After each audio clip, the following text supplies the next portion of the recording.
बिस्मिल्लाहिर्रहमानिर्रहीम। अस्सलाम वालेकुम, खुश आमदी। रोशनी प्लस, जहां जिक्र, शऊर और यतून एक साथ सफर करते हैं। आज का रूहानी मीनार सलामती, इल्म और पाकीज़गी का मीनार। आज हम अल्लाह ताला के निहायत लतीफ और बरकत इसमें मुबारक पर रोशनी डाल रहे हैं। सलामती, आफियत, बातनी सुकून और हर ज़ाहिरी व बातनी नक्स से पाकी की अलामत है।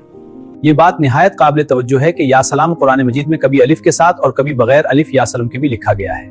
ये दोनों सूरतें अपनी जगह हिकमत और नूर रखती और अहले इल्म के नजदीक ये इख्तलाफ नहीं बल्कि वसत मानी और गहरे इसरार की निशानी है। ये इसमें पाक कुरान करीम में सिर्फ 2 मकामात पर आया है जो इसकी खास शान और मुंतखब तासीर को जाहिर करता है। इस इसमें मुबारक का कसरत से जिक्र इंसान को अफ़ाल रजीला यानी बुरे अमाल से बचाता है और किरदार कबीहा यानी नापसंदीदा आदात से महफूज कर देता है। दिल में नरमी, किरदार में तवाजुन और नफ्स में सलामती पैदा होती है।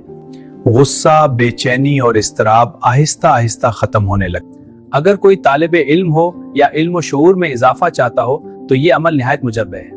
नमाज फजर के बाद पूरे इन्हाक या सलामु या सलम 1000 मरतबा पढ़े, बावजू हो, किबला रुख बैठे, दिल में इनाफे की नीयत हो, अव्वल व आखिर दुरूद पाक से करे। इस अमल की बरकत से जहन में तेजी पैदा होती है, कुव्वत हाफिजा बढ़ती है, बात जल्द समझ में आने लगती है, इल्म में पुख्तगी और जौदत नसीब होती है।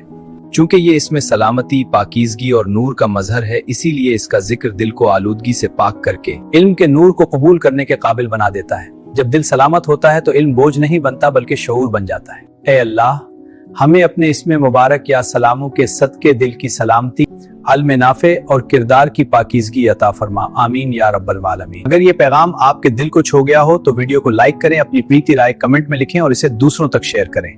मजीद रूहानी अज़कार, अस्माए इलाही के असरार और नूरानी पैगामात के लिए रोशनी प्लस चैनल को सब्सक्राइब जरूर करें। अल्लाह आपको अपनी सलामती में रखे।